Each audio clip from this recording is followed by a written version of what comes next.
Hello hi friends, welcome back to my channel Roja Dhanraj 1517 blogs. అందరు ఎలా ఉన్నారు? బాగున్నారా? నేనైతే బాగున్నాను. మరి మీరు ఎలా ఉన్నారో వెంటనే కామెంట్ సెక్షన్లో కామెంట్ అయితే చేసేయండి ఫ్రెండ్స్. ఇంకా ఇదైతే ఎంగిలి పూల రోజు వ్లాగ్ అన్నమాట. నేను వీడియో మొత్తం అయితే క్యాప్చర్ చేయలేదు ఫ్రెండ్స్, అక్కడక్కడ టైం దొరికినప్పుడు చేశాను. పండగ రోజులు పనులు ఎలా ఉంటాయి తెలుసు కదా. ఇంకా మళ్ళీ నాకు ఇద్దరు చిన్న పిల్లలు, సో పనులైతే అస్సలు కుదరదు. వీడియో క్యాప్చర్ చేద్దామంటే అస్సలే కుదరదు. ఎవరైనా వీడియో తీసే వాళ్ళు ఉంటే బాగుండేది, కానీ మనకు వీడియో తీసే వాళ్ళు ఎవరు లేరు. మనమే వీడియో తీసుకోవాలి, మనమే ఎడిటింగ్ చేసుకోవాలి, మనమే వాయిస్ ఓవర్ ఇచ్చుకోవాలి. సో ఎలాగో అలాగా మొత్తానికైతే వీడియోని అయితే అక్కడక్కడ క్యాప్చర్ చేశాను ఫ్రెండ్స్. ఓకే, ఫస్ట్ టైం కనుక మన ఛానల్ని ఎవరైనా చూస్తున్న వాళ్ళైతే ప్లీజ్ సబ్స్క్రైబ్ చేసుకోండి, లైక్ చేయండి, షేర్ చేయండి, కామెంట్ చేయండి, బెల్ ఐకాన్ ప్రెస్ చేయడం మాత్రం అస్సలు మర్చిపోవద్దు ఫ్రెండ్స్. ప్లీజ్ సపోర్ట్ చేయండి ఫ్రెండ్స్. ఇంకా నేనైతే మార్నింగ్ అయితే బ్రేక్ఫాస్ట్గా అయితే పూరి చేసా. ఇంకా దేవుడికి అయితే నైవేద్యం కోసం సాబ్ధానా పాయసం అయితే చేసా. అలాగే సాంబార్ చేసి, పన్నీర్ మసాలా కర్రీ చేసి, అన్నం వండి, ఇంకా వడ కూడా చేసా. ఇంకా చిన్న తల్లి అయితే అస్సలు ఆగట్లేదు, బతుకమ్మ చేయాలి చేయాలని ఒకటే ఏడుపు. ఇంకా ఇంట్లో పనులు ఎలా ఉంటాయి, ఇల్లు తుడుచుకోవడం, బట్టలు పిండేయడం. నాకు బట్టలు అంటే చాలా మంది పండగ రోజు బట్టలు పిండకుండా నెక్స్ట్ డే పిండకుండా, నాకు అలా కాదు. ఇల్లు నీట్గా అంటే నీట్గా ఉండాల్సిందే అంతే. బట్టలు ఈ రోజు బట్టలు కూడా అన్ని పిండేస్తానన్నమాట. నా పని అయిపోయేసరికి రియల్గా చెప్తున్నా 2:30 అయిపోయింది. 3కి అయితే బతుకమ్మ స్టార్ట్ చేసా. తొందరగానే చేసేసా, కానీ నాకు నిజంగా బతుకమ్మ వేయడాలంటే భయం అవుతుంది, ఎందుకో తెలియదు. ఎందుకంటే నన్ను ఎప్పుడు బతుకమ్మ చేద్దామన్నా చేయనీయకపోయేవాళ్ళు అనమాట మా అక్క వాళ్ళు. మమ్మీ, పెద్దక్క కూడా ఎక్కువ చేయదు. చిన్నక్క, అమ్మ, నాన్న, మా తమ్ముళ్ళే బాగా కలిపి చేస్తారు. నా చిన్న బతుకమ్మను మాత్రం నేను రెడీ చేసేది. ఆ చిన్న బతుకమ్మను కూడా వంకర వస్తుంది, అది వస్తుంది, ఇది వస్తుంది అని చెయ్యనీయకపోతుండే. నిజంగా ఇప్పుడు నేనే 2 బతుకమ్మలు నేనే చేసుకుంటున్నా. కానీ మా అమ్మ చేసినంత పెద్ద బతుకమ్మ అయితే నేను చేయలేను, ఎందుకంటే నాకు రాదు. నాకు అన్ని పండుగల కంటే ఎక్కువ ఇష్టమైన పండగ ఏదో తెలుసా? బతుకమ్మ పండుగ. బతుకమ్మ పండుగ అంటే నాకు చాలా అంటే చాలా ఇష్టం. ఫస్ట్ బతుకమ్మ పండుగ, తర్వాత వినాయక చవితి. ఈ 2 పండుగలు నాకు పిచ్చి పిచ్చిగా ఇష్టం. బతుకమ్మ పండుగ వస్తుందంటే చాలు, ఒక 3 రోజుల ముందే పువ్వు తెంపుకొచ్చుకొని మరీ పెట్టుకునేటోళ్ళం మేము, అట్లుండేది అప్పట్లా. వినాయక చవితికి ఏమో మన తిమ్మికూర కోసం రేపు వినాయక చవితి అనగానే ముందు రోజు వెళ్ళి తిమ్మికూర తెంపుకొచ్చుకునేటోళ్ళం. నిజంగా 90 కిడ్స్ చాలా ఎంజాయ్ చేసేవాళ్ళు. అప్పటి రోజులే వేరు అసలు చెప్పాలంటే. రియల్గా చాలా హ్యాపీగా అనిపిస్తుంది ఆ స్వీట్ మెమరీస్ గుర్తు చేసుకుంటే. అసలు బంతి పువ్వుతో బతుకమ్మ వేడవాల్సి వస్తుంది చూడండి. అప్పుడు గునుగు పువ్వు, తంగేడు పువ్వు, చామంతి పువ్వు, ముత్యాల పువ్వు, ఇంకా శంకరుడు పువ్వులు అని దొరుకుతాయి బ్లూ కలర్, వాటితోనే బతుకమ్మ పేర్చేటోళ్ళం. ఇప్పుడైతే పువ్వు దొరకక బంతి పూలు, గులాబీ పూలు, ఏదో శాస్త్రం మూల తంగడు పువ్వు పెట్టి పేరవాల్సి వస్తుంది. నిజంగా నేను జబ్బాలు అంటే సంచులు సంచులు కోసుకొచ్చేటోళ్ళం మేము పువ్వుని. ఆ చేతులు ఇప్పుడు అసలు ఒక కట్ట పెట్టి వేడుద్దామన్నా కూడా పువ్వు దొరకకుండా అయిపోయింది. నిజంగా ఇది మాత్రం చాలా బాధేస్తుంది నాకైతే. రియల్ గా చెప్తున్నా, మేమైతే చాలా పెద్దగా పేడుస్తాం బతుకమ్మ మా ఇంటి దగ్గర. మా నా వీడియోస్ చాలా ఉన్నాయి చూడండి, పెద్ద పెద్ద బతుకమ్మలు పేడుస్తాం మేము. ఇంక ఇప్పుడైతే పువ్వు దొరకక ఆఖరికి మన టేక్ చెట్టు పువ్వులు ఉంటాయి కదా, ఆ పువ్వులతో కూడా వేడుస్తున్నారు. కానీ నిజంగా కరువైపోతున్నాయి పువ్వులు. ముందు ముందు అయితే పిల్లలకి ఈ పువ్వులు కనిపిస్తాయో లేవో అనిపిస్తుంది. ఒక్క కట్ట 50 రూపాయలు అంట. నిజంగా నేను మా బతుకమ్మకి పేర్చే కట్ట కూడా అంత ఉండదేమో. మా అమ్మ ఒక్కొక్క కట్ట ఎన్ని అంటే ఒక వరుసకి 30 కట్టలు 40 కట్టలు పెడుతుండే బతుకమ్మకి. నిజంగా అస్సలు దొరకట్లేదు పువ్వు. ఇంకా బతుకమ్మ అయితే పేడవడం అయిపోయింది, పక్కకు పెట్టేస్తాం. ఇంకా వచ్చే పడుకుంటా తల్లి అంటే, ఆహా నా బిడ్డ ఇంటలే, నడుము నొస్తుంది నాన్న అంటే కూడా వింటలేదు. మమ్మీ నేను ఇల్లు ఉక్తా మమ్మీ, నువ్వు కూసో ఒక్క నిమిషం అని.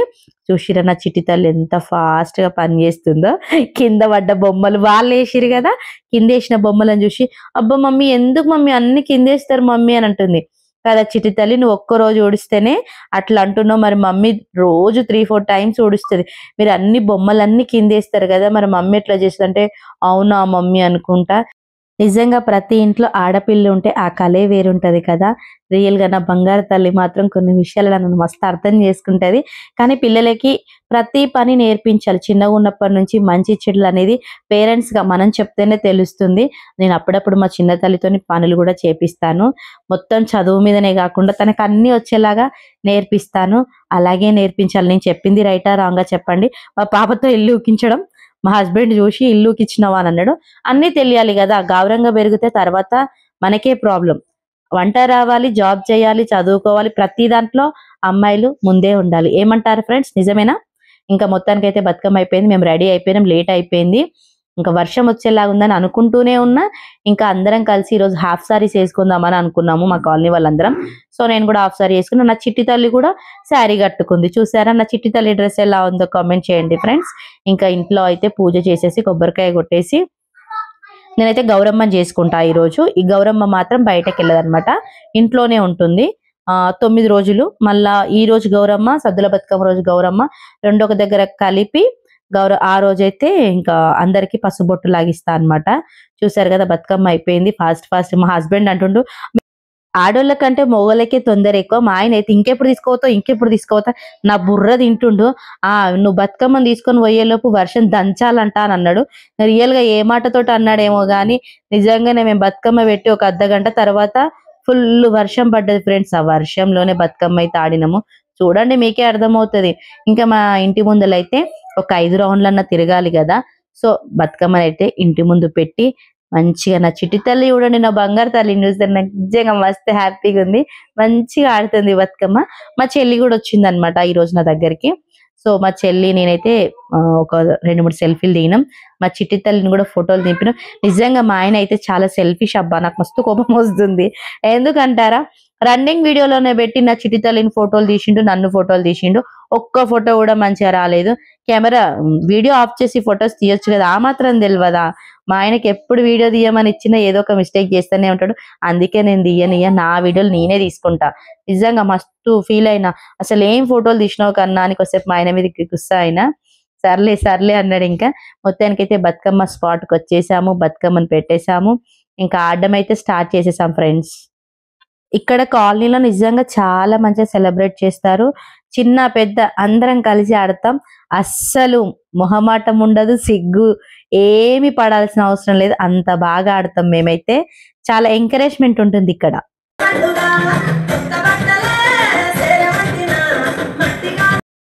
ఆంటీ వాళ్ళు కానీ అందరూ మంచి ఎంకరేజ్మెంట్ చేస్తారు. ఆడే వాళ్ళని అస్సలు డిసప్పాయింట్ చేయకుండా ఇంకా బాగా ఎంకరేజ్మెంట్ చేస్తారనమాట. సో అందుకే నాకు మా ఊరికి వెళ్ళే బుద్ధి కాదు. మా ఊర్లో కూడా బాగానే చేస్తారు, కానీ ఇక్కడ అలవాటు అయిపోయింది. అందుకే ఊరికైతే వెళ్ళట్లేదు. ఎవ్రీ ఎంగిలి పూలు ఇక్కడే సెలబ్రేట్ చేసుకుంటున్నా. నాకు బతుకమ్మ అంటే ఇష్టం. ఇట్లా ఆడే వాళ్ళని ఎంకరేజ్ చేస్తే ఇంకా ఇష్టం. మొత్తానికైతే ఫుల్ వర్షం పడుతుందబ్బా.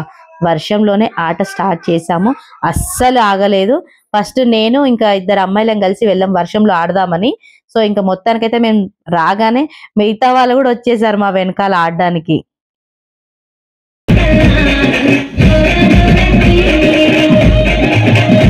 అసలు బతుకమ్మకి మేము చేసే డాన్సులకి అసలు సంబంధమే లేదు.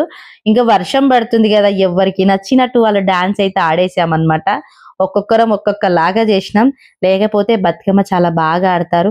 ఎక్కువ కోలలు ఆడతాము, కానీ ఈసారి కోలలు అసలు ఆడలేదు. ఇంకా వర్షం పడుతుంది, ఇంకా ఇష్టం వచ్చిన పాటలు పెట్టుకొని ఒక్కొక్కరు ఒక్కొక్కలాగా అయితే చేసాము. రియల్ గా వర్షంలో బతుకమ్మ ఆడడం రియల్ గా చాలా హ్యాపీగా అనిపించింది. చాలా మంది హ్యాపీగా ఫీల్ అయ్యారు. ఎందుకంటే ఇలాంటి సిచ్యువేషన్ ఎప్పుడు రాదు కదబ్బా. గంగమ్మ మన మీద కురిపిస్తుంది అనమాట అట్లా వర్షం. అయినా కూడా మా బతుకమ్మల దగ్గర నుంచి వాటర్ ఇట్లా ఫ్లో వెళ్ళిపోతుంది. అయినా మా బతుకమ్మలు మాత్రం కదలలే ఫ్రెండ్స్, అట్లనే ఉన్నాయి. ఇంక ఇవి ఎక్కడ కదులుతాయేమో అని మ్యాట్లు అయితే ఇట్లా పెట్టేసినాం అనమాట. అయినా కూడా చూడండి ఎంత ఫ్లో పోతున్నాయో వాటర్. కానీ నిజంగా చెప్తున్నా చాలా బాగా ఎంజాయ్ చేసాం. ఓకే ఫ్రెండ్స్, గివ్ అవే గురించి మర్చిపోయారా? నేనైతే గివ్ అవే గురించి మర్చిపోలేదు. మరి మర్చిపోలేదంటే మీరు లైక్ చేసి కామెంట్ చేయాలి. అలాగే కొత్తగా చూసేవాళ్ళు మన ఛానల్ అయితే సబ్స్క్రైబ్ చేసుకోండి. లైక్ చేసి మన సబ్స్క్రైబర్ అయి ఉండాలి. నేనైతే ఎవరినో ఒకరిని ఖచ్చితంగా సెలెక్ట్ చేసుకుంటాను. 5000 మన సబ్స్క్రైబర్స్ కంప్లీట్ అయిన వెంటనే గివ్ అవే అనేది నేను ఇస్తాను ఫ్రెండ్స్. మీరు ఎక్స్పెక్ట్ చేయని మంచి గిఫ్ట్ అయితే ఇస్తాను. సో ఆలస్యం చేయకుండా మరి అందరూ ఒక చిన్న లైక్ అయితే చేయండి. నిజంగా ఇంత మంచి వర్షంలో అసలు ఎంత బాగా ఎంజాయ్ చేసామంటే అంత బాగా ఎంజాయ్ చేసాం. ఏంటో వర్షం అయితే హైదరాబాద్ని పగబట్టినట్టే 11:30 వరకు కంటిన్యూస్గా వర్షం పడుతూనే ఉంది. ఎంత వర్షం పడ్డా బతుకమ్మ ఆడడం మాత్రం ఆపలేదు. నేను ఇంకొక 2 అమ్మాయిలను కలిసి ఫస్ట్ అయితే వెళ్ళినాం. మమ్మల్ని చూసి మిగతా వాళ్ళందరూ వచ్చారు. నిజంగా ఎవరికి నచ్చిన సాంగ్స్ వాళ్ళు పెట్టుకొని ఫుల్ అయితే ఎంజాయ్ చేసినాం. చూసారు కదా ఎంత పెద్ద వర్షం పడుతుందో. ఇంకా అంతా అయిపోయింది. ఇంకా చలికి వణికిపోతున్నాం. ఇంకా నిమజ్జనం చేసేద్దామని మేమైతే 10కి నిమజ్జనం అయితే చేసేసామన్నమాట. యాక్చువల్గా ఎప్పుడు ఇక్కడే చేస్తాం. ఇక్కడ వాటర్ ట్యాంక్ ఉంటుంది అనమాట. ట్యాంక్ దగ్గరనే చేస్తాం. సద్దుల బతుకమ్మకి మినీ ట్యాంక్ బండ్లో నిమజ్జనం చేస్తాం. సో అందరం అయితే ఆల్మోస్ట్ అందరు చేశారు. లాస్ట్ నేనే నిమజ్జనం చేసిన. నిన్న బతుకమ్మతో అందరు సెల్ఫీలు అయితే దిగారు. సో ఇంకా అక్కడైతే ప్రసాదం అందరూ పంచిన తర్వాత అంటే ప్లేట్స్ అన్ని బోర్లిచ్చి పాట పాడతారు కదా, చిలుకల కోరికే గౌరమ్మ సంథింగ్. ఆ పాట నాకు రాదు. ఊర్లో వేరేలాగా పాడతారు, ఇక్కడ వేరేలాగా పాడతారు. ఓకే ఫ్రెండ్స్, మన ఛానల్ని ఫస్ట్ టైం చూస్తున్న వాళ్ళు please subscribe, share, like, comment అయితే చేయండి. గివ్ అవే గురించి నేనైతే మర్చిపోలేదు ఫ్రెండ్స్. 5K సబ్స్క్రైబర్స్ కంప్లీట్ అయిన వెంటనే నేనైతే గివ్ అవే ఇస్తాను. గివ్ అవే మరి ఎవరు గెలుచుకుంటారో చూద్దాం. మరి మీరు చేయవలసింది ఒకటే, కంపల్సరీ మన సబ్స్క్రైబర్ అయి ఉండాలి, ప్రతి వీడియోకి లైక్ చేసి ఉండాలి, ప్రతి వీడియోకి కామెంట్ చేసి ఉండాలి. సో 5000 సబ్స్క్రైబర్స్ కంప్లీట్ అయిన వెంటనే నేనైతే ఆ లక్కీ గివ్ అవే విన్నర్ ఎవరు అనేది నేనైతే అనౌన్స్మెంట్ చేస్తాను ఫ్రెండ్స్. మరి మీరు ఆలస్యం చేయకుండా లైక్, షేర్, కామెంట్ అయితే తప్పకుండా చేయాలి. అలాగే కొత్తగా చూసే వాళ్ళు సబ్స్క్రైబ్ చేసుకోండి. బెల్ ఐకాన్ ప్రెస్ చేయడం అస్సలు మర్చిపోవద్దు ఫ్రెండ్స్. ఓకేనా ఫ్రెండ్స్? మరి వీడియో నచ్చిందా? నచ్చితే లైక్ చేయండి ప్లీజ్, సపోర్ట్ చేయండి. ఆల్మోస్ట్ అందరూ సపోర్ట్ చేస్తున్నారు. నెక్స్ట్ వీడియోలో కలుద్దాం. బాయ్.